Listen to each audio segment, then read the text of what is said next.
I don't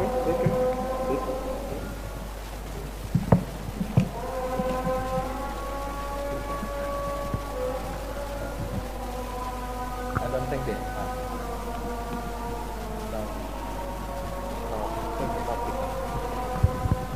Good evening, everyone. Selamat malam semuanya. Sekali lagi. How are you this evening? Gimana kabarnya kembali pada malam hari ini? Good. Praise the Lord. Nah, puji Tuhan ya. I am happy to be back. I was absent last meeting because I went to Jakarta to do another meeting. Saya sungguh bahagia boleh kembali ke sini karena saya absen kemarin sempat Jakarta untuk ada pertemuan lain. But this time I will be with you. Ya, tetapi di sini saya akan kembali bersama dengan Anda. Let me just fix something on my computer and then we will start. Saya akan coba memperbaiki sesuatu sejenak di komputer saya lalu kita akan mulai. Okay, there you go. There's a little announcement here. Baiklah, ada sedikit pengumuman di sini sebelumnya. If you have, whom here brought the most friends tonight? Siapa di sini yang bawa teman paling banyak pada malam hari ini? The most new friend. Teman baru yang paling banyak. Anyone? Adakah?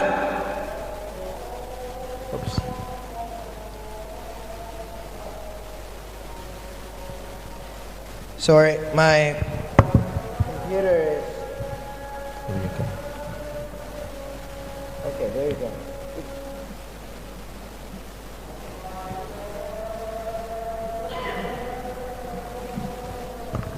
Okay. Baiklah. The most friends tonight? Teman yang paling banyak pada malam hari ini? Anyone? Don't be shy. Ada? Jangan malu-malu. No one? Apakah nggak ada? Well, I guess if you're shy, then you just talk to the registrar and tell them if you brought someone with you, we'll give you a book. Saya rasa kalau Anda masih malu, Anda bisa bicara langsung sama penerima tamu dan mereka akan langsung kasih bukunya kepada Anda ya. Someone, raise your hand. Mungkin ada yang mau angkat tangan? Someone there.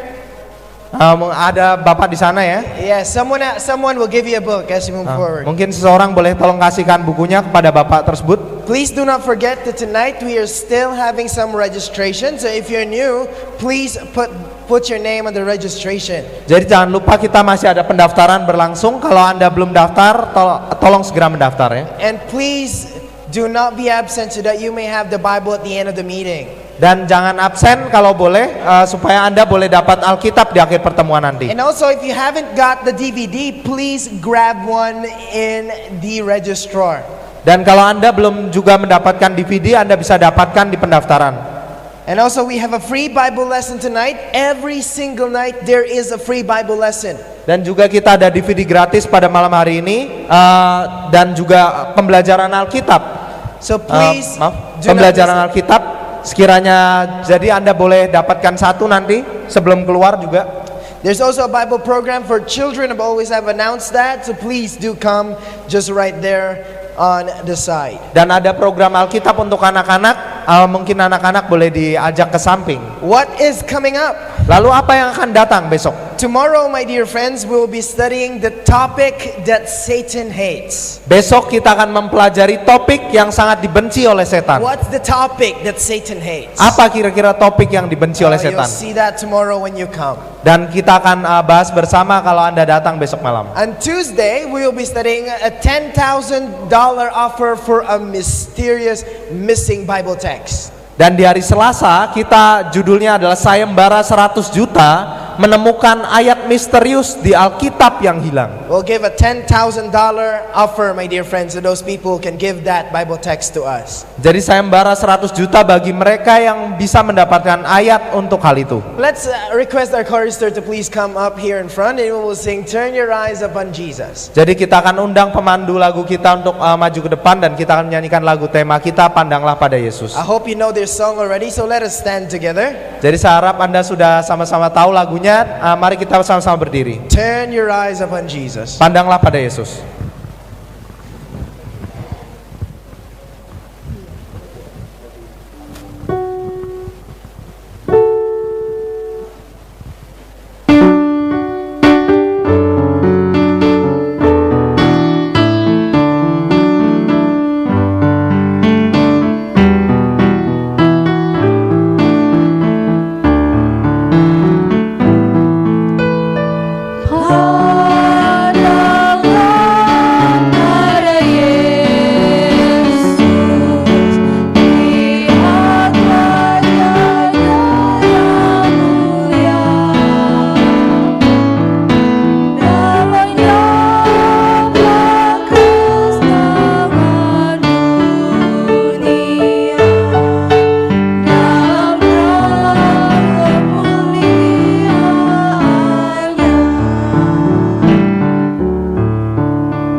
Mari kita berdoa.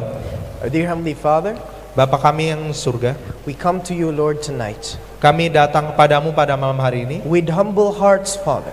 dengan hati yang rendah, And Bapa. we acknowledge, Lord, that we cannot do anything without you. Dan kami mengakui bahwa kami tidak dapat melakukan apa-apa In tanpamu. this very time, we are asking for your wisdom to come. Dan pada kesempatan ini kami memohon hadirat hikmat-Mu. Teach us, Lord, the truth and nothing but the truth. Dan ajarkan kami kebenaran dan hanya kebenaran saja. Help us, Lord, to be open-minded. Bantu kami untuk boleh membuka pikiran. And at the same time, Father, help us to have the wisdom from above. Dan di kesempatan yang sama berikan kami hikmat surgawi. Help us, Lord, to understand. Bantu kami untuk boleh memahami. In Christ's name we pray. Dalam nama Yesus Kristus kami berdoa. Amen. Amin. You may now be seated. Silakan duduk. The title of our topic tonight is The Antichrist Cover-Up Part 1. Jadi judul topik kita pada malam hari ini adalah Antikristus diungkap bagian yang ke-1. So in this study there are two parts. We cannot finish the whole thing in just one sitting.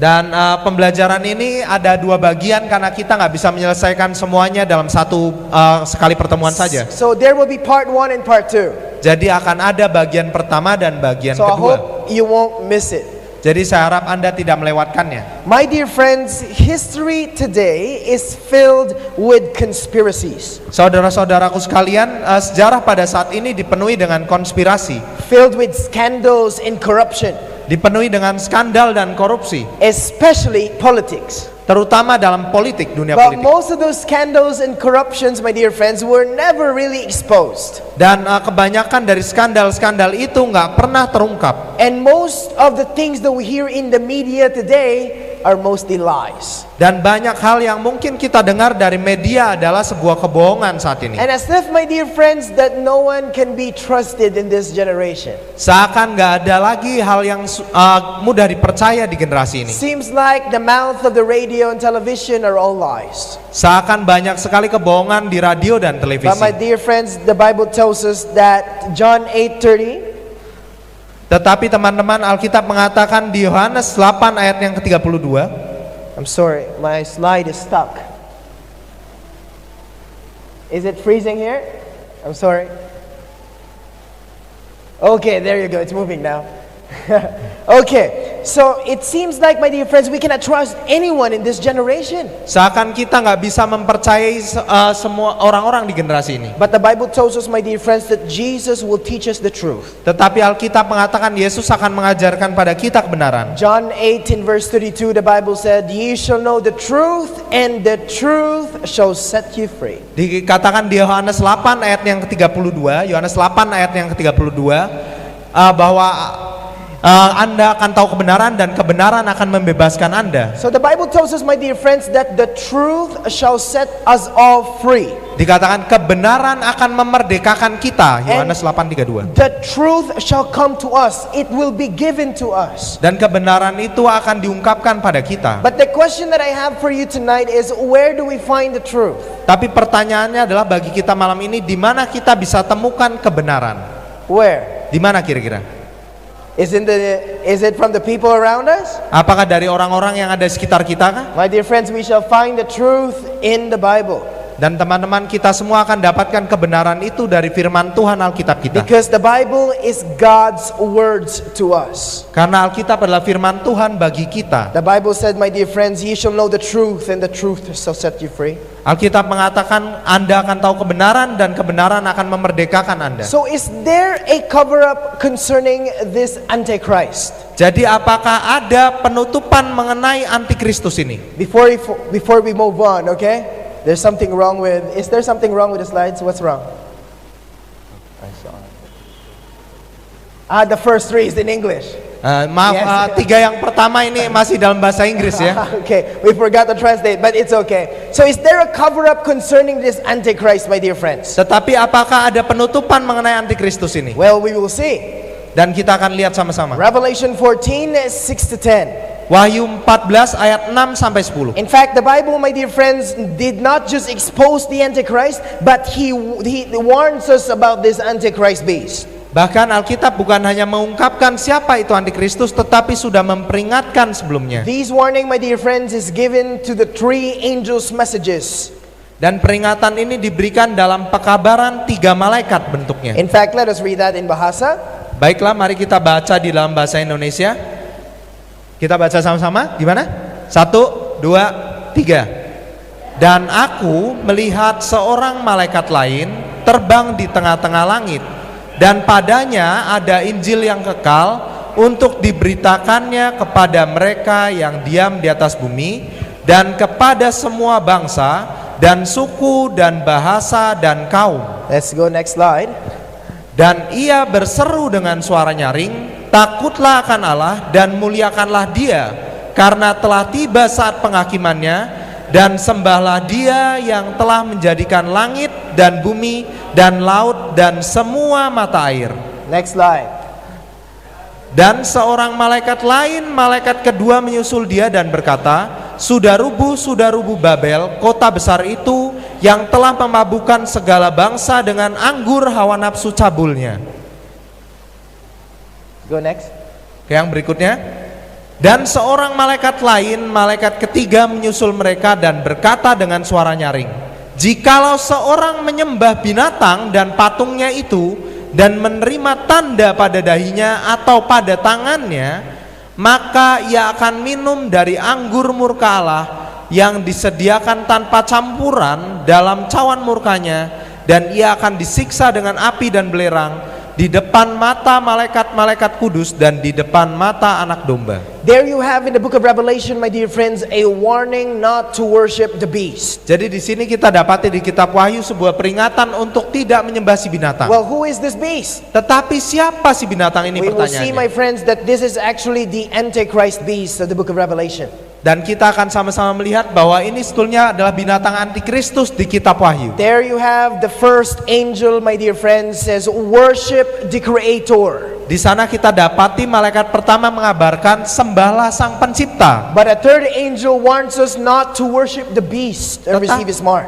Tetapi malaikat ketiga mengatakan jangan sembah si binatang atau menerima tandanya. So there you have a clash, my dear friends, between the Creator and the beast. Jadi di sini kita punya pertentangan antara Sang Pencipta dengan si binatang. So my dear friends, the Bible is giving us a warning. Do not worship the beast in its image.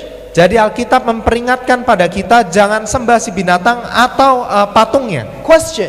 Pertanyaan sekarang. If God wants us not to worship the beast, Kalau Tuhan memperingatkan kita untuk tidak menyembah si binatang, and it's written in the Bible, dan itu tertulis dalam do Alkitab, you think that God will also expose who is this beast? apakah menurut Anda Tuhan juga akan mengungkapkan pada kita siapa si binatang itu? Since God gave us a warning not to worship the beast, therefore the Bible has an answer who the beast is. Karena Alkitab mengatakan jangan sembah si binatang, maka harusnya Tuhan juga mengungkapkan siapa si binatang But itu. the question is, who is this Antichrist beast? Jadi pertanyaannya adalah siapa binatang antikristus ini? In fact, Revelation 13 verse 8 says, and all that dwell upon the earth shall worship him.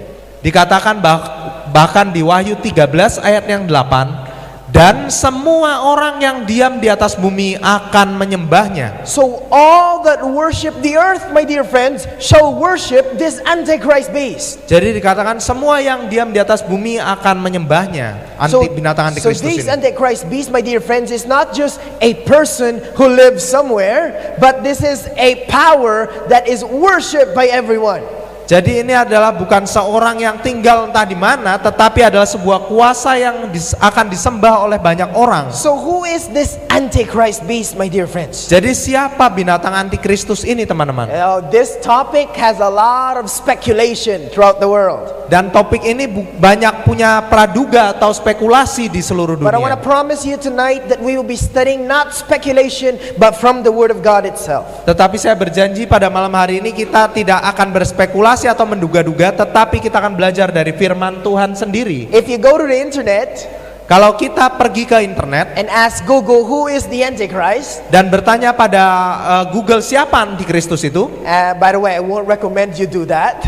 ngomong sebenarnya saya nggak rekomendasikan Anda melakukan hal semacam itu. But I went to the internet and look at what the internet says about who the Antichrist is. Tetapi saya pernah melakukannya, pergi ke internet dan melihat siapa yang dikatakan antikristus di sana. Some says it's Prince Charles of Wales. Beberapa mengatakan itu adalah Pangeran Charles dari negara Inggris ya. Is he the Antichrist? Apakah dia antikristus? I guess he's still good to be the Antichrist. Saya rasa mungkin dia cukup baik untuk jadi antikristus. Some mungkin. people, it says it's Bill Gates who's the Antichrist, Beberapa orang mengatakan ini adalah Bill Gates yang adalah antikristus, the founder of Microsoft. yaitu penemu dari Microsoft. In fact, if you put some little horns there, it looks like the Antichrist, isn't it?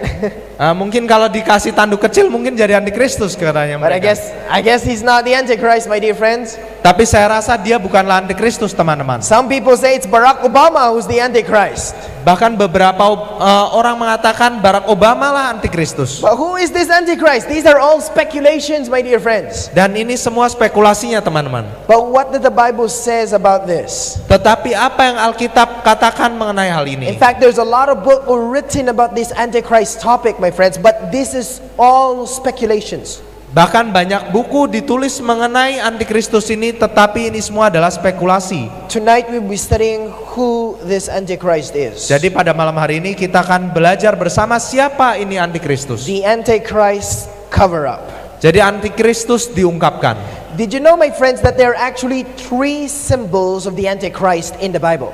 Apakah Anda ketahui sebenarnya ada 3 lambang mengenai antikristus di dalam Alkitab? How many symbols? Ada berapa? 3, Tiga, ya. right?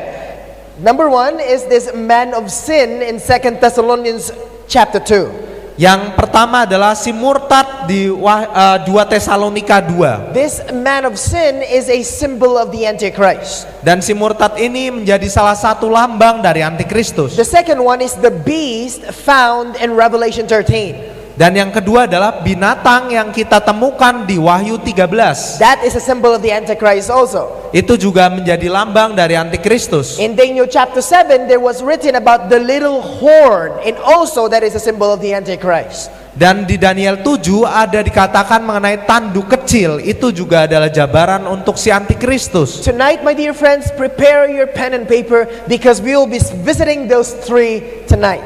Jadi pada malam hari ini siapkan pena dan kertas catatan Anda, karena kita akan kunjungi mereka satu persatu. And you don't want me to tell you about my opinion, right? Dan Anda tidak suka kalau saya cuma ungkapkan pendapat saya, kan? You came here because you want to know what the Bible says. Dan Anda tentunya datang sini untuk mencari tahu apa yang Alkitab katakan. So let us look at the man of sin first. Jadi mari kita lihat siapa ini si manusia pendurhaka atau si murtad ini. 2 Thessalonians 2:3-4. 2 Tesalonika 2 ayat yang ketiga dan keempat. You list it down in your notes and you look at the screen because we'll put it there. Anda bisa catat ayatnya 2 Tesalonika 2 ayat 3 dan 4. Dan kita akan lihat ke monitor.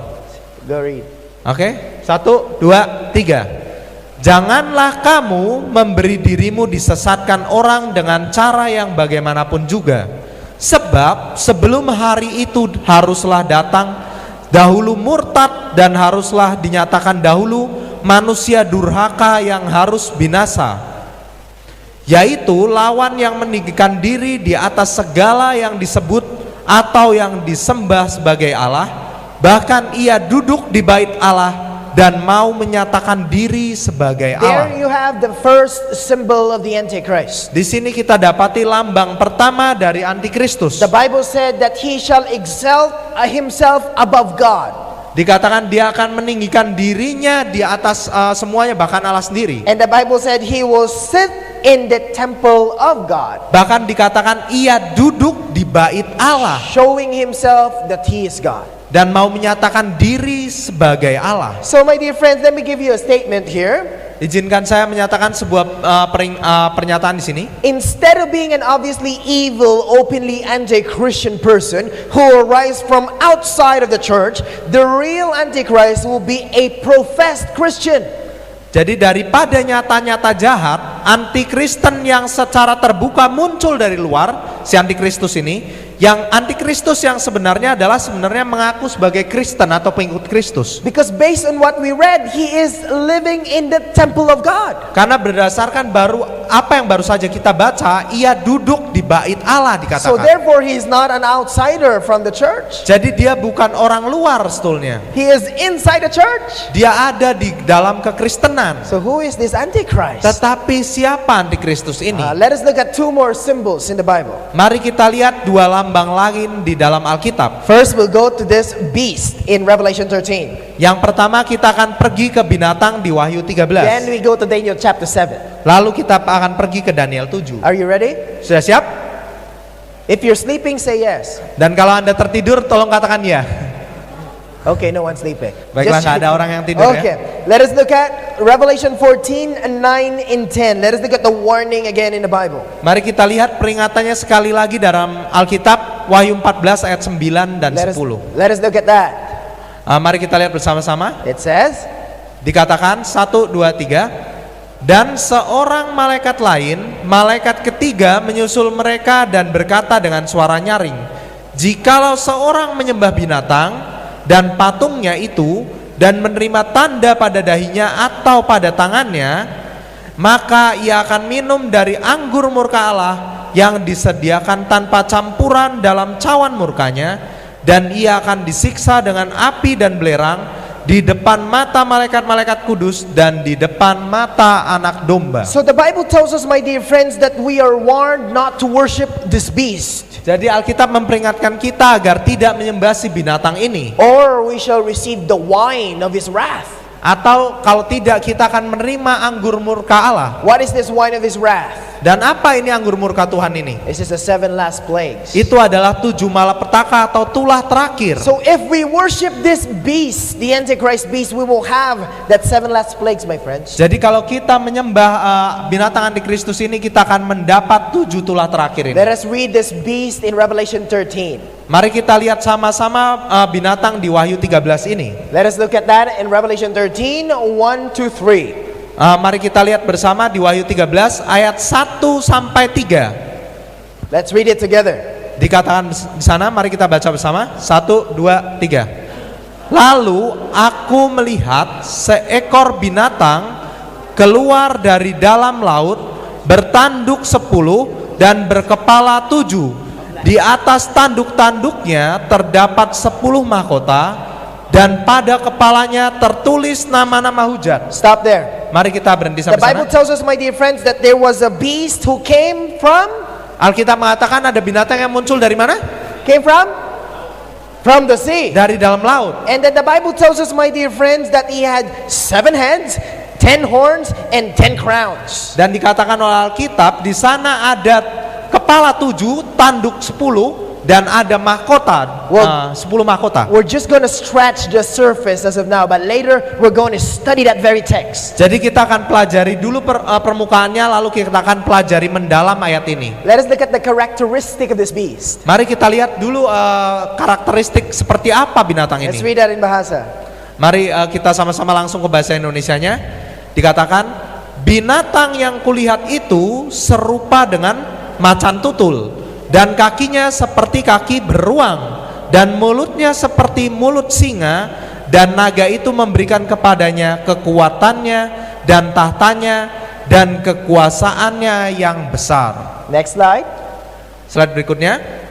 Maka tampaklah kepadaku satu dari kepala-kepalanya seperti kena luka yang membahayakan hidupnya, tetapi luka yang membahayakan hidupnya itu sembuh. Seluruh dunia heran, lalu mengikut binatang itu. The Bible tells us, my dear friends, that this beast is not just an ordinary beast. It was composed of different parts of the animals. Alkitab mengatakan binatang ini bukan binatang biasa, tetapi terdiri dari berbagai gabungan. It's like a leopard, Dikatakan seperti macan tutul, feet with a bear, lalu kakinya seperti kaki beruang, and mouth like a lion. dan mulutnya seperti mulut singa. You don't see this in the zoo. Dan kita nggak melihat binatang seperti ini di kebun binatang ya. If you see this in the zoo or someone else, please stop doing drugs. Dan kalau Anda melihat binatang seperti ini, tolong jadi berhenti ngobat ya. Because you're Anda lagi melayang. because you probably have some problems in your brain. Mungkin Anda punya masalah juga di dalam otak Anda. These, my dear friends, these beast is not a literal beast, but a symbol. Binatang ini bukan binatang betulan, tetapi adalah sebuah lambang. symbolical picture of who the Antichrist is. Sebuah lambang mengenai siapa itu antikristus. So let us look at this number one beast. Number one, Jadi mari kita lihat yang pertama ini. it came out of the sea. Ini dia keluar dari dalam laut. Right? Remember, did you read that there? Ingat tadi Anda baca di sana? The Bible said that this beast came out of the sea. Dikatakan binatang ini keluar dari dalam laut. Everything here has a symbol. Dan di sini semuanya memiliki lambang So the atau arti. question is, what does the sea in the Bible represent? Jadi pertanyaannya adalah apa kata air atau laut ini artinya di dalam Oh, Alkitab? let us look at Revelation 17 verse 15. Mari kita lihat bersama Wahyu 17 ayat 15. Let's Wahyu read it together. 17 ayat 15. Mari kita baca bersama. 1, 2, 3. Lalu ia berkata kepadaku, semua air yang telah kau lihat, di mana wanita pelacur itu duduk, adalah bangsa-bangsa dan rakyat banyak dan kaum dan bahasa. So what does this sea represent in the Bible? Jadi melambangkan apa laut atau air ini di dalam Alkitab? The Bible said it represents people and multitudes and nations, right? Alkitab mengatakan ini adalah lambang bangsa-bangsa atau orang banyak, kerumunan orang banyak. So this beast, my dear friends, came among the people or the nations. Jadi binatang ini muncul dari antara bangsa-bangsa atau orang banyak. Number one, it came out from the sea. Yang pertama, dia keluar dari dalam laut. Number three, it is made up of three beasts. Lalu kemudian dia tergabungan dari 3 binatang atau 4 binatang ini. Number one, it bring out of a leopard, Yang pertama itu dari macan tutul badannya, then a bear, lalu kakinya seperti kaki beruang, and then a lion, lalu singa, and the dragon, what? Gave him the power and the authority. dan naga itu memberikan kuasa dan tatanya. That's number three. Itu yang ketiga. So number two, it is composed of different kinds of beasts. Jadi yang kedua tadi terdiri dari berbagai binatang. And the Bible said in number three, the dragon gave his power and his authority. Lalu dikatakan naga itu memberikan kekuasaannya dan tahtanya. So who gave the Antichrist beast power? Jadi siapa yang memberikan binatang antikristus ini kuasa? Who? The dragon. Si naga ya. Put that in the memory card of your brain because we'll go Jadi back there. tanamkan itu dalam pikiran kita dulu ya. And let's go back to the next one. Number four. Mari kita kembali ke yang berikutnya, yaitu yang nomor 4. Number four, it received a deadly wound which heals. Yang keempat, mendapat luka yang membahayakan hidupnya, tetapi akhirnya dia sembuh. Revelation 13 and verse 3, it says that it was wounded to death and his deadly wound was healed. Di Wahyu 13 ayat yang ketiga, maka tampaklah kepadaku satu dari kepala-kepalanya seperti kena luka yang membahayakan hidupnya, tetapi luka yang membahayakan hidupnya itu sembuh. Number 5, Lalu yang kelima, it has a mouth speaking great things and blasphemies. dikatakan mulut penuh kesombongan dan hujat. You can read that in Revelation 13 and verse 5. Dan Anda akan baca itu di Wahyu 13 ayat yang kelima. Number 6, it has the power to rule for 42 months. Jadi yang keenam, memiliki kuasa untuk memerintah selama 42 bulan. Now if you were here, remember when we would study about the two witnesses, Dan kalau Anda di sini pada saat kita belajar mengenai 2 saksi, how long is 42 months? jadi berapa lama itu 42 bulan? 1,260 years. Remember that? 1260 tahun, betulan ya. So it will rule for 42 months. Therefore, this Antichrist beast will rule for 1,260 years. Jadi dengan kata lain dia akan memerintah 1260 hari nubuatan atau 1260 tahun betulan ya. Number 7, Yang ketujuh, it shall war against the saints. akan memerangi melawan orang-orang kudus. Revelation 13 in verse 7. Di Wahyu 13 ayat yang ketujuh, The Bible said it was given unto him to make war with the saints and to overcome them. dikatakan dan ia diperkenankan untuk berperang melawan orang-orang kudus dan untuk mengalahkan mereka. So this Antichrist beast will persecute the saints of God. Jadi binatang antikristus ini akan menganiaya umat Tuhan. Number 8, Yang kedelapan, has a worldwide power and authority. Dia memiliki kekuasaan yang meliputi seluruh dunia. So this beast, my dear friends, has the world, not just a national or local power, it has a worldwide power. Jadi kuasanya bukan sekedar kuasa lokal atau setempat aja, tetapi kuasanya adalah kuasa yang meliputi seluruh dunia. The Bible said, my dear friends, it says, and power was given over all kindreds and tongues and nations. Alkitab mengatakan di Wahyu 13 ayat 7, Wahyu 13 ayat 7, dan kepadanya diberikan kuasa atas setiap suku dan umat dan bahasa dan bangsa. It's a worldwide power. Ini meliputi seluruh dunia. Are you following so far? Apakah bisa ditangkap sejauh ini? Yes, on the track? Ya. Masih tetap ditangkap ya. Let us look at the next one. Mari kita lihat yang berikutnya. And all the world will worship him. Dan dikatakan seluruh dunia akan menyembahnya. Revelation 13 and verse 8. Wahyu 13 ayat 8 dikatakan, It says, and all that dwell upon the earth shall worship him. dikatakan dan semua orang yang diam di atas bumi akan menyembahnya. So who will worship him? Jadi siapa yang akan menyembah dia? All. Semua. Except, Kecuali because look at the next one, kita lihat yang frase berikutnya. whose names are not written in the book of the life of the Lamb slain from the foundation of the world. Yaitu kecualinya setiap orang yang namanya tidak tertulis sejak dunia dijadikan di dalam kitab kehidupan dari anak domba yang telah disembelih. So they will worship the beast because they're not written in the Lamb's book of life. Jadi orang-orang yang akan menyembah si binatang adalah orang-orang yang namanya tidak tertulis di dalam kitab kehidupan anak domba. But those who are faithful, my dear friends, the Bible said they will not worship the beast. Tetapi mereka yang setia, mereka tidak akan menyembah si binatang. There you have the 9 points of who the beast is. Dan the di sini Antichrist kita beast. dapati 9 poin mengenai siapa itu si binatang. So who or what is this Antichrist beast? Jadi siapa atau apakah binatang antikristus ini? Brother Jasper, you asked this question for 10 times already. Give us the answer.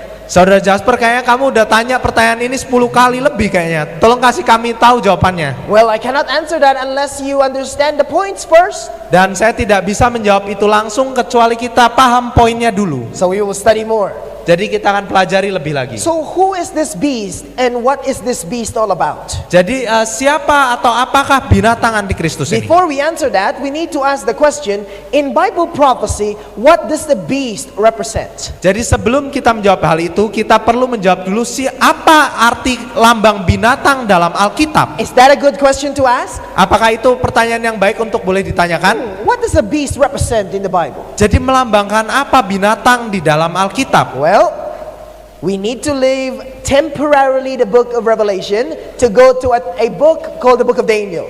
Jadi kita perlu lihat kitab paralel dari kitab Wahyu, yaitu kitab Daniel. We will go to Daniel chapter 7 to know what does the beast represent in Bible. Jadi kita perlu ke Daniel 7 untuk tahu melambangkan apa sebetulnya binatang dalam Alkitab. Let us look at Daniel 7, 2-3. Mari kita lihat Daniel 7 ayat yang kedua dan ketiga. Let's read that in the screen. Mari kita baca di layar di sini. 1, 2, 3. Berkatalah Daniel demikian. Pada malam hari aku mendapat penglihatan. Tampak keempat angin dari langit mengguncangkan laut besar. Next slide. Dan 4 binatang besar naik dari dalam laut. Yang satu berbeda dengan yang lain. Oh, my dear friends, did we see the same picture? A beast coming out of the sea? Bukankah kita melihat gambaran yang sama, binatang yang keluar dari dalam laut di sini? Did you see it? Apakah Anda melihatnya juga? Yes. Iya kan? And then 4 great beasts came out of the sea. Dan dikatakan 4 binatang besar keluar dari dalam laut. But we saw something new. Tetapi kita melihat sesuatu yang baru. Beside the beast in the water, the Bible said the wind strove the sea. Di samping binatang dan air tadi, ada juga badai atau angin ribut yang mengguncangkan lautnya. Did you understand that? Apa bisa tangkap? So beast, Jadi ada binatang, water, ada air, wind. ada angin ribut juga. What does the water again represent? Jadi melambangkan apa tadi, laut atau air? What does it represent? Tadi apa? Multitude. yaitu bangsa-bangsa atau kerumunan orang banyak ya. Nations. Ya, bangsa-bangsa. But what about the winds? Tapi bagaimana dengan angin itu sendiri? Well, you can list it down in your notes. Jeremiah 49:36-37. Winds represents war or destruction. Anda bisa catat dalam buku catatan Anda di kitab Yeremia 49, Yeremia pasal 49 ayat 36 dan 37. Did you understand? Yaitu angin mewakili peperangan. Water. Apakah bisa tangkap? Water represents Yaitu air melambangkan apa tadi? nation. Orang banyak atau bangsa-bangsa ya. Air represents or wind represents Dan angin melambangkan apa? multitude or war. Peperangan. Ya. Sorry. Now, the third question is this. Jadi pertanyaan berikutnya adalah ini. What does the beast represent? Lalu binatang itu sendiri melambangkan apa? Because water and then wind and then the beast came out. Jadi tadi ada air, ada angin ribut, lalu ada binatang keluar dari dalamnya. What does the beast represent? Jadi melambangkan apa binatang ini? Well, let us look at what the Bible says. Mari kita lihat apa yang dikatakan oleh Alkitab. Verse 23 of Daniel 7. Let's read. Daniel 7 ayatnya yang ke-23. Mari kita baca sama-sama. 1, 2, 3. Maka demikianlah katanya, binatang yang keempat itu ialah kerajaan yang keempat yang akan ada di bumi. What does the Bible say? Jadi apa yang dikatakan oleh Alkitab? The beast represents what? Binatang itu melambangkan apa? Kingdoms Kerajaan dengan or kata lain. nations. Atau bangsa. Did you understand that? Apakah bisa tangkap sejauh ini? Is that clear so far? Apakah jelas sejauh ini? Yes? Ya? Nod your head if it's clear. Kalau Anda menganggukkan kepala, boleh tolong menganggukkan kepala, tandanya jelas. Yes? Ya? I'm a teacher, so I want my students to understand before I go on. Jadi saya sebenarnya seorang pengajar, jadi saya rindu untuk murid saya boleh mengerti sebelum saya berlanjutkan terus. Okay? Oke? So we move on. Jadi kita bisa lanjutkan ya. There you have the beast represents nations and kingdoms. Jadi kita bisa dapati di sini binatang melambangkan kerajaan atau bangsa. And did you know that it's present even to our days today? Dan apakah Anda ketahui bahkan ini luar biasa sampai ke zaman kita bahkan. What beast represents Indonesia? Apa binatang yang melambangkan Indonesia? It's Garuda, right? Ya Garuda kan, burung Garuda kan. What about the Philippines? It's the eagle. Nah, bagaimana dengan Filipina itu elang? America is also an eagle. Amerika juga dilambangkan dengan elang. Some nations, they have tiger as their logo, right? Dan beberapa mungkin punya binatang-binatang lainnya sebagai lambang mereka. This is not new, my friends. Dan ini bukan hal yang baru sebetulnya teman-teman. Ever since nations are identified to be beasts as their logos. Sejak zaman dulu sebetulnya bangsa-bangsa itu dilambangkan dengan binatang-binatang. So now we understand the puzzle. Jadi kita bisa pahami sekarang teka-tekinya ya. There was sea. Ada laut ini. What's the sea represent? Laut tadi melambangkan apa?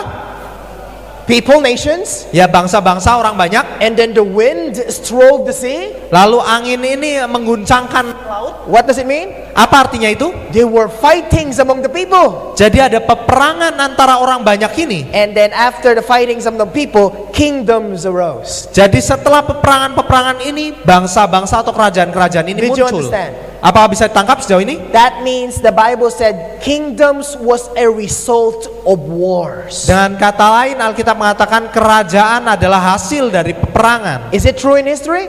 Apakah itu benar secara sejarah? Give me a kingdom in history that is not resulted by war. Berikan saya contoh kerajaan yang bukan dari hasil peperangan. Give me a kingdom that became an independent kingdom without war and battle. Kasih tahu saya contoh kerajaan yang langsung tiba-tiba ada tanpa adanya peperangan. Anyone could think? Apakah ada? Because no kingdom in history that is not built by war. Karena tidak ada sebetulnya kerajaan dalam sejarah yang nggak berdiri tanpa peperangan. The Indonesians needs to fight the Dutch and the Japanese just to be a free country, right? Dan bahkan bangsa Indonesia perlu memerangi bangsa Belanda dan Jepang dulu sebelum menjadi negara merdeka. Philippines also. Demikian juga dengan negara Filipina. This is true, my friends. Dan ini adalah sebuah kebenaran, So teman-teman. there was war among the people and then great kingdoms arose. Jadi ada peperangan di antara orang banyak, lalu kerajaan-kerajaan besar ini So muncul. there you have the list. Seas, wind, and beast. And there you have the meanings in the Bible text if you want to list it down. Dan Anda punya dapati ayat Alkitabnya di sana kalau Anda mau catat, Daniel 7 ayat 17 dan 23 tadi ya. So there you have, my dear friends, a parallel of this beast to this Antichrist beast. Jadi kita dapati paralel atau kesamaan dengan binatang antikristus ini, so that you may understand sehingga kita boleh pahami the vision of Daniel in this Daniel chapter 7 penglihatan di kitab Daniel pasalnya yang ke-7 ini about these 4 beasts who came out of the ocean. mengenai 4 binatang yang keluar dari dalam laut ini. It's about 4 kingdoms. Adalah mengenai 4 kerajaan. These kingdoms, my dear friends, are the same kingdoms in Daniel chapter 2. Dan sebenarnya kerajaan-kerajaan ini adalah sama dengan yang ada di Daniel 2. You remember these 4 major kingdoms? Apakah Anda ingat 4 kerajaan besar ini? It's what? Babylon, Medo-Persia, Greece, and Rome, and the 10 divided Europe. Jadi ada Babel atau Babylon, Media Persia, Yunani, Roma atau Romawi, Eropa yang terbagi. It's the same kingdoms. Ini adalah kerajaan-kerajaan yang sama sekali lagi. How are you sure, Brother Jasper? Apakah kamu yakin, Saudara Jasper? Well, we will see. Baiklah, kita akan lihat sama-sama nanti. Let us look at Daniel chapter 7 verse 4. Mari kita lihat Daniel 7 ayat yang keempat. Let's look at the first beast. Mari kita lihat binatang yang pertama. Let's read that there in Bahasa. Mari kita baca dalam bahasa Indonesia. 1, 2, 3. Yang pertama rupanya seperti seekor singa dan mempunyai sayap burung raja wali. Aku terus melihatnya sampai sayapnya tercabut dan ia terangkat dari tanah dan ditegakkan pada 2 kaki seperti manusia dan kepadanya diberikan hati manusia. The Bible tells us the first beast was likened unto Dan Alkitab mengatakan binatang yang pertama seperti apa? a lion. Seperti singa. Who was the first kingdom, my dear friends, in Daniel chapter 2? Siapa tadi kerajaan pertama di Daniel 2? What kingdom was that? Kerajaan apa? The kingdom of Itu adalah kerajaan Babylon. Babylon atau Babel ya. So this kingdom, my dear friends, the lion is a representation of the kingdom of Babylon. Jadi singa ini adalah gambaran dari kerajaan Babel. It has wings. Wings represent speed. Di mana sayap adalah sebetulnya melambangkan kecepatan penaklukan. So this beast or this kingdom is so fast and it's so fierce like a lion. Jadi binatang ini begitu ganas dan begitu kencang penaklukannya seperti singa ini. In fact, my dear friends, if you go to the museum that has studied about Babylon, you will see this lion with wings all over the walls. Dan kalau kita pergi ke museum sejarah, kita akan dapati gambaran seperti ini, yaitu singa dengan sayapnya itu ada di tembok-tembok kerajaan Babel sebelumnya. These lion with wings, my dear friends, is a representation of Babylon, who they are. Dan singa bersayap Raja Wali ini adalah gambaran dari Babel akan siapa, seperti apa mereka. They ruled 605 to 539 BC. Dan dia dari 612 sampai 539 sebelum Masehi. The wings there in Babylon represents the speed of conquest. Habakkuk 1, 6-8, you can read that when you get home. Dan sayap di sana adalah lambang dari kecepatan penaklukan. Itu didapatkan dari Habakuk 1 ayat 6 sampai 8. Let us look at the second beast. Mari kita lihat binatang yang kedua. Let's read that in Bahasa. Mari sama-sama baca dalam bahasa Indonesia. 1, 2, 3. Dan tampak ada seekor binatang yang lain, yang kedua, rupanya seperti beruang. Ia berdiri pada sisinya yang sebelah, dan 3 tulang rusuk masih ada di dalam mulutnya, di antara giginya. Dan demikianlah dikatakan kepadanya, ayo makanlah daging banyak-banyak. The Bible tells us, my dear friends, that the second beast is likened unto a bear. Alkitab mengatakan binatang yang kedua seperti beruang. It has how many ribs in the mouth? Ada berapa rusuk di mulutnya tadi? 3 ribs in the mouth. 3 rusuk di mulutnya. And then his shoulder is a little bit higher than the other. Dan sisi sebelahnya itu lebih tinggi daripada yang lain. Who's the kingdom that overcome Babylon? Dan siapa kerajaan yang mengalahkan Babel tadi? It was the Medes and the Persians. Itu adalah Media dan Persia. It was a 2 kingdoms combined. Itu adalah 2 kerajaan yang bergabung sebetulnya. Medo Media and Persia. dan Persia. The chest and arms of silver. Yaitu dada dan lengan perak 2 digambarkannya. kingdoms combined. 2 kerajaan yang bersatu. And if you notice, my dear friends, the shoulder is a little bit like higher than the other side. The Bible says that, right? Dan dikatakan tadi pundaknya itu yang satu lebih tinggi dari yang lain It kalau kita was perhatikan. a fitted description, my dear friends, of the Medes and the Persians, because the Medes are lower than the Persians. Ini adalah sebuah gambaran yang cocok dengan media Persia karena bangsa Media itu sebetulnya lebih kecil dari bangsa Persia. You can read that in history. Dan Anda bisa dapatkan itu dari membaca That the sejarah. Persians are higher than the Medes. That's why the bear goes like this. Jadi Persia itu lebih kuat daripada Media karena itu lebih beruangnya seperti timpa. I challenge you to read Daniel chapter 8. You will see there's another beast there, has 2 horns. Dan saya tantang Anda untuk boleh membaca Daniel 8 nanti di rumah. Di sana ada binatang dengan 2 tanduk. And you will see that the other horn is higher, the other is not. Dan Anda akan melihat di sana digambarkan hal yang sama tetapi dengan tanduk, bahwa tanduk yang satu itu lebih tinggi daripada tanduk yang lain. And the Bible said in Daniel chapter 8, it was the Medo-Persians. Bahkan dikatakan dengan langsung di sana di Daniel 8 dikatakan itu adalah melambangkan Media dan Persia. That's another study. Tetapi itu pembelajaran yang lain. So what about the 3 ribs in his mouth? Lalu bagaimana dengan 3 rusuk yang ada di mulutnya tadi? Well, the 3 ribs in his mouth represents the 3 kingdoms that the Medo-Persians destroyed. Dan 3 tulang rusuk itu melambangkan sebetulnya 3 bangsa yang ditaklukkan oleh Media Persia, Babylon, Egypt, Lydia. yaitu Babel, Lydia, dan Mesir.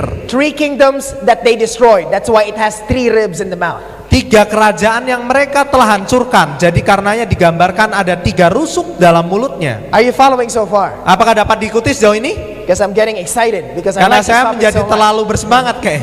Okay, let us look at the next one. Mari kita lihat yang berikutnya. Let's read it in bahasa. Mari kita baca di dalam bahasa Indonesia. Kemudian aku melihat tampak seekor binatang yang lain, rupanya seperti macan tutul. Ada 4 sayap burung pada punggungnya. Lagi pula binatang itu berkepala 4 dan kepadanya diberikan kekuasaan. Oh, my dear friends, we have another beast. Dan teman-teman, kita dapati binatang yang lain di And sini. this beast is likened unto Dan binatang ini digambarkan seperti apa? a leopard. Macan tutul. How many heads? Dan dengan berapa kepala? 4 heads. 4 kepala. How many wings? Berapa sayap? 4 wings. 4 sayap. Now this is not an ordinary literal animal. Okay, this is a symbol. Dan sekali lagi ini adalah bukan binatang betulan, ini adalah sebuah lambang. Now, by the way, what does the wing represent again? Omong-omong tadi melambangkan apa sayap? Speed of conquest. Yaitu kecepatan penaklukan ya. How many wings does Babylon have? Dan berapa sayap yang Babel punya tadi? 2 have. Hanya 2. 2 wings. Hanya 2 sayap. Now, this kingdom, how many wings? Sekarang kerajaan ini berapa sayapnya? 4 wings. 4 sayap. That's double the speed of Babylon. Itu artinya kecepatan penaklukannya 2 kali lipat dari Babel. This kingdom is a representation of the kingdom of Greece. Ini adalah sebetulnya lambang dari kerajaan Yunani sendiri. We know, my dear friends, through the ambitious leadership of Alexander the Great, Dan kita tahu lewat kepemimpinan seorang yang ambisius namanya Alexander Agung atau Iskandar if you Zulkarnain. know history, my dear friends, you will see Alexander the Great is like a leopard with 4 wings. So fast in his kingdom, my friends. Dan kalau kita lihat Alexander Agung itu begitu cepatnya dia mengalahkan bangsa-bangsa di sekitarnya. They had great speed to conquer kingdoms. Mereka punya kecepatan yang sangat tinggi untuk mengalahkan bangsa-bangsa. But Alexander the Great conquered kingdoms, but he did not conquer himself. Tetapi Alexander Agung dia bisa mengalahkan kerajaan-kerajaan lain tapi tidak bisa mengalahkan dirinya sendiri. We know, if you read history, what happened to Alexander the Great. Dan kita tahu kalau baca sejarah apa yang terjadi sama Alexander Agung ini. Drank too much, Minum terlalu banyak, killed himself. akhirnya membunuh dirinya sendiri. And then he was very sick, my dear friends. His generals came to him. Alexander, who's gonna rule your kingdom? Lalu dia menjadi sekarat dan seorang jenderalnya bertanya padanya, siapa yang akan meneruskan kepemimpinan kerajaanmu lalu? Alexander the Great says, the strongest. Lalu Alexander Agung menjawab, yang terkuatlah yang akan The memimpin. strongest shall rule this kingdom. Yang terkuat yang akan meneruskan kepemimpinan. And we know, my dear friends, that this kingdom was divided into 4. Dan kita tahu akhirnya kerajaan Yunani ini terbagi 4. That's why the leopard has 4 heads. Karena itu digambarkan tadi macan tutul tadi punya 4 kepala. It is a representation of Alexander's 4 kingdoms, division in 4 generals. Ini adalah lambang dari 4 jenderal penerus Alexander Agung. Seleucus, Ptolemy, Alexander, and Lysimachus. Dan 4 inilah generals. nama-namanya Seleucus, Ptolemy, Lysimachus, dan Cassander. 4 jenderalnya. That's why it represents 4 heads. Karena itulah dilambangkan dengan 4 kepala. Did you understand so far? Apakah dapat ditangkap sejauh ini? Question. Pertanyaan sekarang. Now I want you to think. Saya mau Anda berpikir sekarang. When we read about Revelation 13's Antichrist beast, Saat Anda baca mengenai binatang antikristus di Wahyu 13 tadi, did you see the 3 beasts in Daniel chapter 7 also? apakah Anda melihat ketiga binatangnya di Daniel 7 juga? Revelation 13, the Bible says, Di Wahyu 13 dikatakan oleh Alkitab tadi, what is his mouth? seperti apa mulutnya tadi? A lion. Seperti mulut singa. What is his feet? Seperti apa kakinya? Bear. Seperti kaki beruang. What's his body? Seperti apa tubuhnya? A leopard. Seperti macan tutul. Did we see that just a while ago in Daniel chapter 7? Bukankah kita baru saja melihatnya di Daniel 7 barusan? Because these two are linked. Karena dua ini adalah saling berhubungan. Did you understand so far? Apakah bisa ditangkap sejauh ini? Let's move forward. Mari kita lanjutkan ya. 4th beast. Dan binatang yang keempat di sini. Let's see. Mari kita lihat. 1, 2, 3. Kemudian aku melihat dalam penglihatan malam itu tampak seekor binatang yang keempat yang menakutkan dan mendahsyatkan, dan ia sangat kuat. Ia bergigi besar dari besi, ia melahap dan meremukkan, dan sisanya diinjak-injaknya dengan kakinya. Ia berbeda dengan segala binatang yang terdahulu. Lagi pula ia bertanduk 10. The Bible tells us, my dear friends, that the 4th beast is like a dreadful beast. Jadi binatang yang keempat ini kelihatannya menakutkan. And the Bible tells us it has how many horns? Dan dikatakan dia punya berapa tanduk? 10 horns. 10 tanduk. Who is this beast? Siapa binatang ini? Well, my dear friends, we know that this is the kingdom of Rome. Dan teman-teman, kita tahu bahwa ini adalah kerajaan Romawi. Remember in Daniel chapter 2 you were here, the bronze, Ingat Daniel 2 pada saat Anda di sini, tembaga. and after that what? Setelah itu apa? The legs of iron. Setelah itu kaki besi ya, besi. Who's the legs of iron again? Dan siapa itu besi itu? It was the kingdom of Rome. Itu adalah kerajaan Romawi. And what comes after the kingdom of Rome? Dan apa yang setelah kerajaan Romawi? The 10 toes, Yaitu 10 jari-jari kaki iron and clay. yang dari besi dan tanah liat. That 10 toes represents what? Dan 10 jari-jari kaki itu melambangkan apa? 10 divided Europe, right? Eropa yang terbagi akhirnya jadi 10. After Rome. Dan itu setelah kerajaan Romawi. We'll study that again. Dan kita akan pelajari itu lagi. There you have, my dear friends, the 4 kingdoms in this prophecy. Dan kita dapati di sini 4 kerajaan dalam nubuatan ini. What's the first kingdom? Apa kerajaan yang pertama tadi? Babylon. Babel. What's the second kingdom? Apa yang kedua? Medo-Persia. Media Persia. The next one? Dan yang berikutnya? Greece. The next one? Yunani. Dan Rome. yang terakhir Romawi. Now Rome, my dear friends, ruled from 168 BC Dan Romawi memerintah dari 168 sebelum Masehi to 476 AD. sampai tahun 476 Masehi. I am not requiring you to memorize the dates. Dan saya nggak mengharuskan Anda untuk mengingat-ingat tahunnya, But one date I want you to memorize. tetapi satu angka yang saya mau Anda ingat, That date, 476. yaitu angka itu 476. Okay? Ya. When did Rome fell? Kapan kekaisaran Romawi runtuh? What's the date? Tahun berapa? 476. 476. Let me cover that. Dan kita akan bahas itu nanti. What's the date again? Kapan tahunnya sekali lagi? 476. 476. Okay, now we can move forward. Jadi sekarang kita akan melangkah maju. And then there's a significant key, my dear friends. Let us look at this horn. The Bible said that the Bible said that this beast has how many horns? Dan Alkitab tadi mengatakan binatang ini punya berapa tanduk? 10 horns. 10 tanduk. Who is this 10 horns? Siapa 10 tanduk ini? Let us read that from the Bible. Mari kita baca dulu dari dalam Alkitab. Verse 24. ayatnya yang ke-24. And the 10 horns out of these kingdoms are 10 kings that shall arise.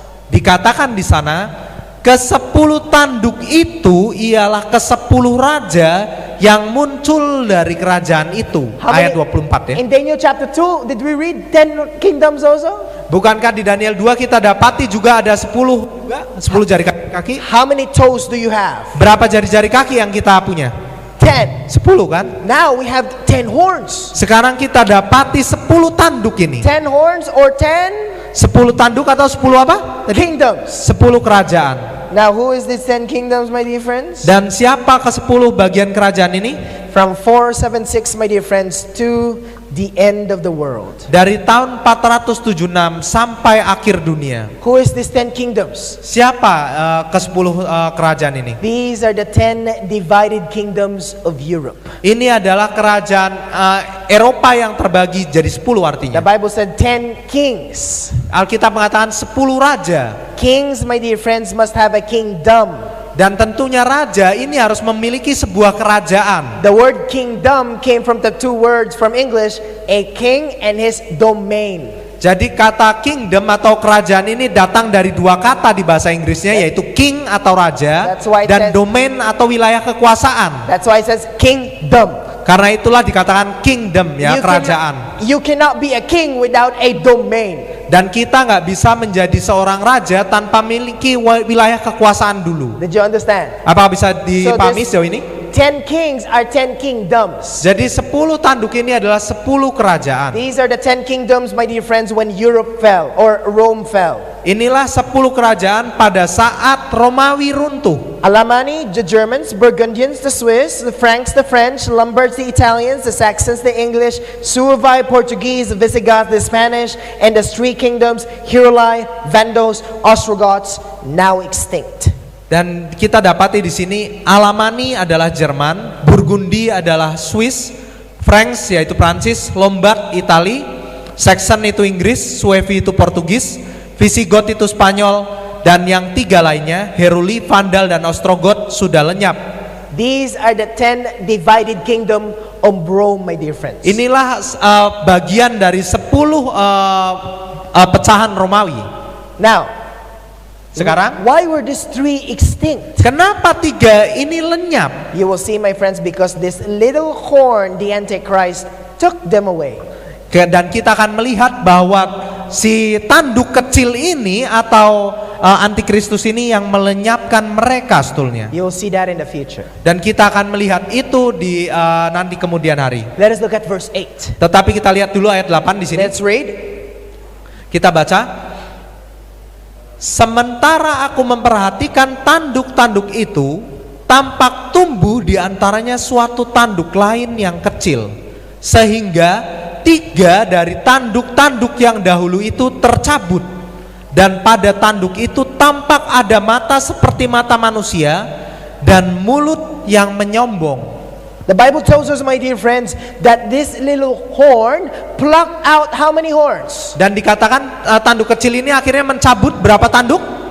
3. 3 ya. So from the 10 horns, jadi dari 10 tanduk tadi came up one little horn. akhirnya muncul sebuah tanduk kecil. Did you understand that? Apa bisa tangkap sejauh ini? And what did the little horn do?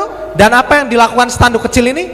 Take away 3. Melenyapkan 3 tanduknya. Now, I want you to notice, my dear friends, that out of these 10 kingdoms, the little horn arose and took all those 3 kingdoms. Jadi saya mau Anda perhatikan, jadi akhirnya tanduk kecil ini muncul dan melenyapkan 3 bagian ini. This, my friends, the little horn is the Antichrist beast. Dan tanduk kecil ini adalah si antikristus, binatang antikristus ini. You see, my friends, the Antichrist in Revelation 13, the beast, and the little horn are the same. Dan kita akan mengetahui bahwa binatang antikristus di Wahyu 13 dan tanduk kecil di Daniel 7 adalah sebetulnya sama. But who is this? Tetapi siapa dia ini? Well, we need more clue. Dan kita butuh petunjuk lebih tentunya. Number 1. Yang pertama, the horn, my friends, took away 3 kingdoms. Jadi tanduk itu tadi mencabut 3 tanduk yang lain. But tetapi it came up among them, right? Tetapi dikatakan di dia tumbuh di antaranya. Who's the them? Siapa di antaranya ini? Siapa mereka ini? Siapa? The 10 horns, right? Yaitu 10 tanduk yang tadi kan, di antara 10 tanduk yang tadi. These Antichrist beast or the little horn came up among the 10 kingdoms. Jadi binatang antikristus ini atau tanduk kecil ini muncul di antara 10 tanduk atau 10 kerajaan ini. Number 1 clue. Ini petunjuk yang pertama. This Antichrist beast will come among the 10 kingdoms. Jadi bahwa binatang ini atau antikristus ini akan muncul dari antara 10 kerajaan itu. Did you understand? Apakah bisa ditangkap? Is it clear from the Bible? Apakah jelas dari dalam Alkitab? I did not make that up. Bukan saya yang membuat-buat. It came from among the 10. Jadi muncul dari antara 10 tanduk. So number 1 among the 10. Jadi yang pertama di antara 10 tanduk Let us munculnya. look at the second clue. Mari kita lihat petunjuk yang kedua. And another shall rise after them, and he shall be diverse from the first, and he shall subdue 3 kings. Dikatakan sesudah mereka akan muncul seorang raja, dia berbeda dengan raja-raja yang dahulu dan akan merendahkan 3 raja. Second clue. Ini petunjuk yang kedua. It shall arise after them. Jadi muncul sesudah mereka. After what? Sesudah siapa merekanya itu? When did Rome was destroyed? The one that I let you memorize. Kapan tadi Romawi runtuh? 1 tahun yang saya mau Anda ingat-ingat. 476, right? 476 kan? So it will rise after 476 AD.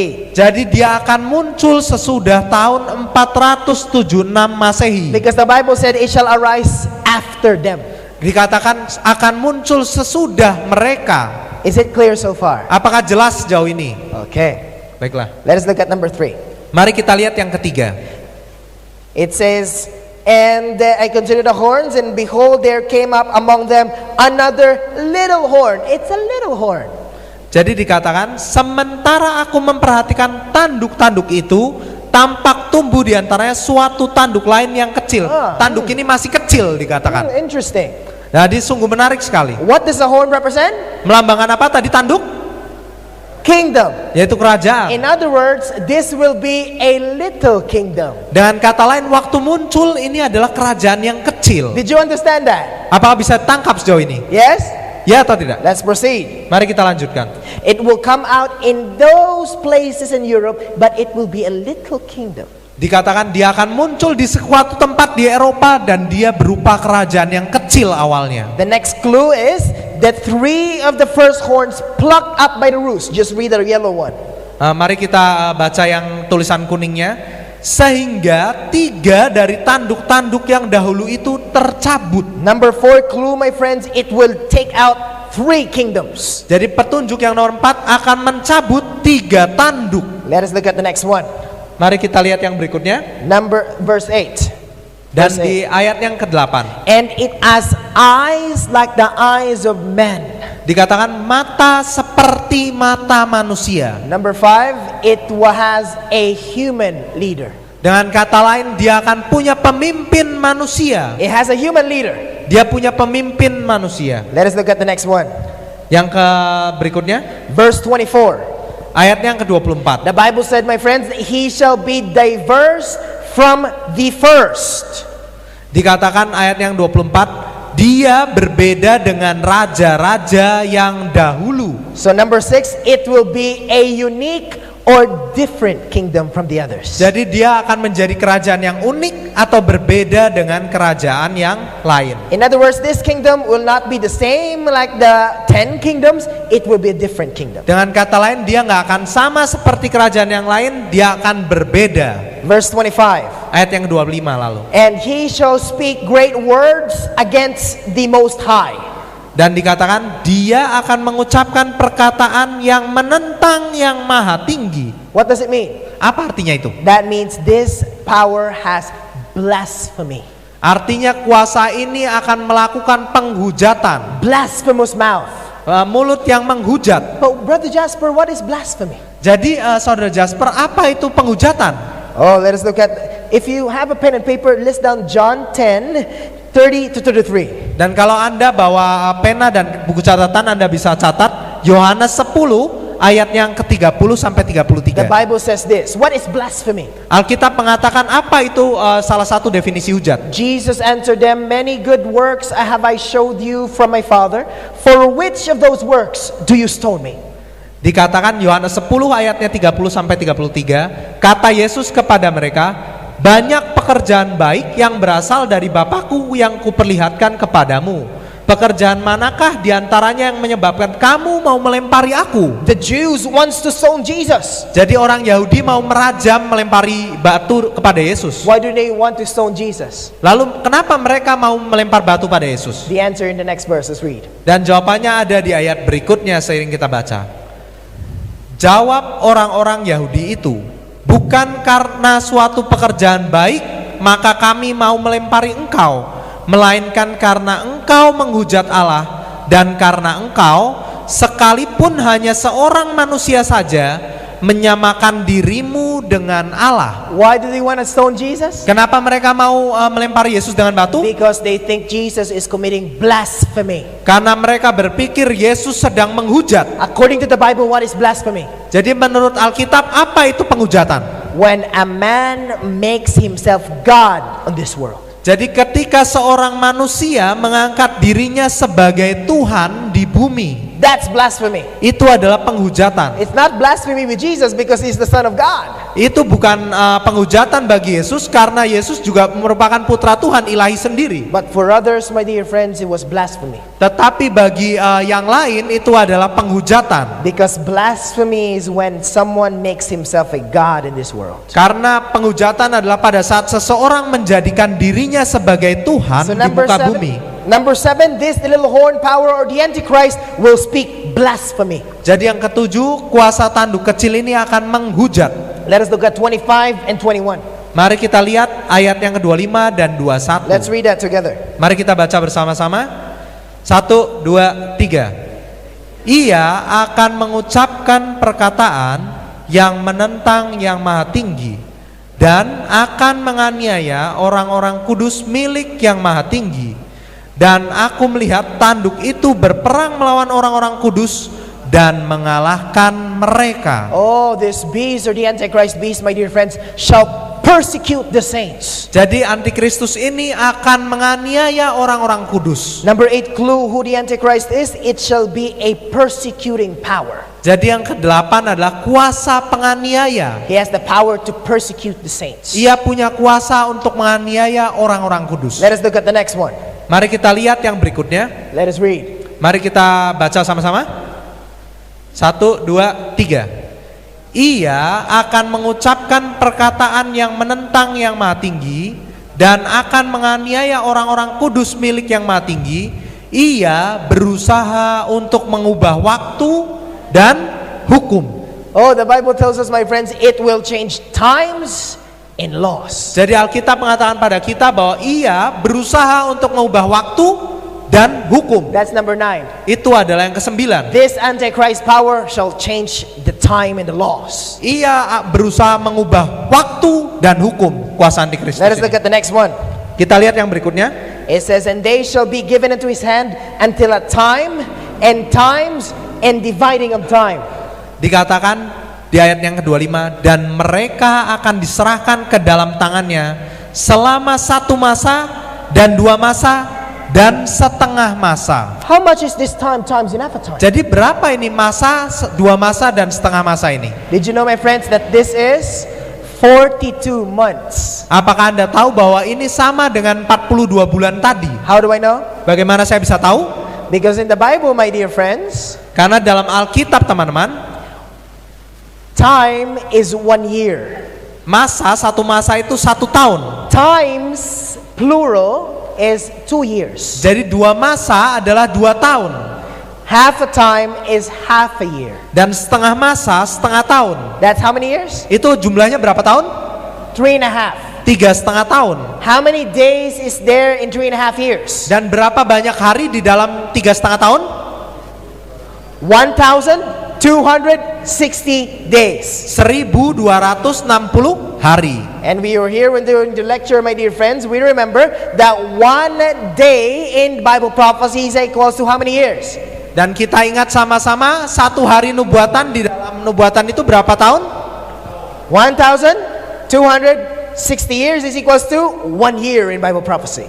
Jadi satu hari itu adalah sama dengan 1 tahun di dalam Alkitab. It will be 1,260 literal years. The Jadi untuk 1260 hari adalah 1260 tahun. So this Antichrist beast, my friends, will rule for 1,260 years. Jadi binatang antikristus ini akan memerintah 1260 tahun. There you have the clues, my dear friends, on who the Antichrist is. Dan di sini kita dapati petunjuk-petunjuk mengenai siapa itu si antikristus. Question: Jadi pertanyaan sekarang, did we see the same thing, my dear friends, in Revelation 13's beast from the sea?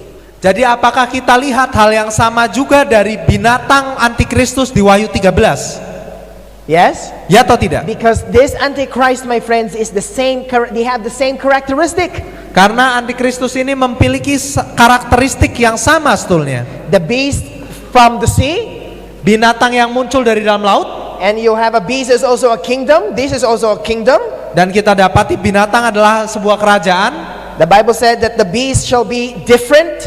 dan binatang itu akan berbeda, It will speak blasphemous words, dan dia akan menghujat, and then it will be a persecuting power. Revelation 13 verse 7. lalu dia adalah kuasa yang menganiaya, ayat yang ke-7 Wahyu 13. And the beast shall rule for 42 months. How much is 42 months? 1,260 days. Dia akan memerintah dikatakan 42 bulan, yaitu 1260 tahun. When you get home, Saat Anda pulang ke rumah nanti, I wanted you to compare your notes in Revelation 13's beast and Daniel chapter 7's little horn, because they're all the same. saya mau Anda bandingkan binatang di Wahyu 13 dengan tanduk kecil ini, karena mereka sebetulnya adalah kuasa yang sama. They are the same as the Antichrist. Mereka adalah sama-sama kuasa antikristus ini. Now we know, my dear friends, that these are the clues to who the Antichrist is. Jadi kita sama-sama dapati siapa di sini petunjuk mengenai siapa antikristus itu. Now we know who the Antichrist. The question is who? Dan pertanyaan adalah siapa? We have the clues now who the Antichrist is. Kita sudah dapati petunjuk-petunjuknya. It shall be among the sea, or from the sea, among the 10. Dan dia dikatakan keluar dari 10 tanduk. The clue is it will come from Europe, 10 divided kingdoms. Dan petunjuknya itu akan muncul dari Eropa, 10 kerajaan yang terbagi tadi. Will rule after 476. Akan muncul sesudah tahun 476. It will be a kingdom. Dan ini berupa kerajaan. It uprooted 3 kingdoms. Dan dia mencabut 3 kerajaan. It has a human leader. Dia punya pemimpin seorang manusia. It will be different from the others. Dan dia akan berbeda dari yang lain. It will speak blasphemy. Dan dia akan mengucapkan hujat. It shall also be a persecuting power. Tetapi juga akan menjadi kuasa yang menganiaya. It will change the times and the laws. Dan dia berusaha mengubah waktu dan hukum. And will rule for 42 months. Dan akan memerintah selama 42 bulan. Who is this beast? Siapa binatang ini? Well, we're running out of time. Sebetulnya kita kehabisan waktu, So we cannot tell you who the Antichrist is. jadi kita nggak bisa ungkapkan siapa antikristus itu So sekarang. this topic will be continued, Jadi topik ini akan bersambung, because we cannot stay up long here. karena kita nggak bisa tinggal terlalu lama di sini. In the near future, my friends, we will expose who the Antichrist is. Dan segera nanti beberapa hari ke depan kita akan paparkan siapa antikristus ini. Sorry to keep you hanging, Dan maaf untuk menundanya. but we will not tell you that topic tonight. Tetapi kita nggak akan ungkapkan langsung pada malam hari ini. You see, my friends, we want you to build up until you will know. Jadi Because ketahuilah teman-teman, kita mau Anda sekalian untuk boleh belajar bertahap sampai Anda boleh paham. we want you to have a good foundation first. Jadi kita ingin agar saudara-saudara punya fondasi yang baik dahulu. So we'll do it step by step. Jadi kita akan lakukan langkah demi langkah. And watch out for part 2. Dan bersiaplah untuk bagian keduanya. My dear friends, the Bible tells us that God has warned us Jadi not to worship the beast. Alkitab telah mengatakan pada kita untuk tidak menyembah si binatang. So I want to leave you a question for tonight. Jadi saya ingin meninggalkan sebuah pertanyaan pada Anda sekalian pada malam hari ini. Who will you worship? siapa yang akan kita sembah? Will you worship the beast? Apakah kita akan menyembah si binatang? Or will you worship Jesus Christ? Ataukah Yesus Kristus? The Bible tells us, my dear friend, in Joshua 24 verse 15. Dan Alkitab mengatakan pada kita di Yosua 24 ayat yang ke-15. It says, and if it seem evil unto you to serve the Lord, choose you this day whom you will serve. But as for me and my house, we will serve the Lord. Tetapi jika kamu anggap tidak baik untuk beribadah pada Tuhan, pilihlah pada hari ini kepada siapa kamu akan beribadah. Allah yang kepadanya nenek moyangmu beribadah di seberang sungai Efrat, atau Allah orang Amori yang negerinya kamu diami ini. Tetapi aku dan seisi rumahku, kami akan beribadah kepada Tuhan. So tonight I want to leave you a question. Jadi pada malam hari ini saya ingin meninggalkan sebuah pertanyaan pada Anda sekalian. Who will you worship? Siapa yang akan kita sembah? Will you worship the beast or will you worship Jesus? Apakah binatang ataukah Yesus Kristus? Tomorrow night, my dear friends, we'll be studying the subject that Satan hates. Jadi pada besok malam kita akan mempelajari topik yang sangat dibenci oleh setan. Never miss this topic. Jadi jangan lewatkan topik ini. This topic, my dear friends, is so hated by Satan, he will do everything that he could just for you not to attend the topic. Topik ini begitu dibenci sama dia, jadi dia akan lakukan apapun yang dia bisa sehingga Anda mungkin melewatkan topik ini. He hates this topic so much. Dan dia begitu membenci topik ini. Every time, my dear friends, I preach this message, Satan will do all that he can to stop people from attending. Dan setiap kali saya khotbahkan topik ini, setan akan berusaha mencegah orang-orang daripada hadir. So tomorrow, please do an effort just to come. Jadi besok tolong upayakan agar boleh hadir. Let's all stand and we will pray Mari kita sama-sama berdiri dan kita akan tutup dengan doa. as we close this meeting. Seiring kita menutup pertemuan malam hari ini, Let's all pray. mari kita berdoa. Dear Heavenly Father, Bapa surga yang terkasih, we thank you for the knowledge and the wisdom that you have given tonight. kami bersyukur atas pengetahuan dan hikmat yang boleh Engkau berikan pada kami malam hari ini. I want to thank the people who came, Lord. Kami bersyukur atas orang-orang yang boleh datang. I want to praise you for giving them an opportunity to come and study. Dan Kau boleh berikan kami kesempatan untuk belajar. Lord, we run out of time and we cannot study the whole thing. Bapa, kami kehabisan waktu dan tidak bisa mempelajari semuanya. But Father, we have prepared a part 2. Tetapi kami boleh mempersiapkan bagian yang kedua. So please, Father, help them to come every single night. Jadi bantu kami agar boleh datang setiap malam. Because we want to study the truth and nothing but the truth. Karena kami rindu untuk belajar kebenaran dan hanya kebenaran saja. Bless our friends here in front. Berkati teman-teman kami di sini. Bless their families. Berkati keluarga-keluarga kami juga. Bless their loved ones. Berkati orang-orang yang kami kasih. And give them, Lord, strength in their daily life. Dan berkati kami, berikan tenaga dalam menjalani kehidupan ini. And most of all, help them to be faithful. Dan terutama untuk boleh tetap setia kepada Engkau. Help us, Lord, to come back tomorrow. Bantu kami untuk boleh kembali lagi besok malam. Help us, Lord, not to be distracted. Dan agar tidak terganggu. In Christ's name we pray. Dalam nama Yesus Kristus kami berdoa. Amen. Amin. Thank you everyone for coming. Terima kasih semuanya sudah boleh datang. I hope to see you tomorrow. Saya berharap bisa bertemu kembali dengan Anda sekalian besok malam. God bless you. Tuhan berkati.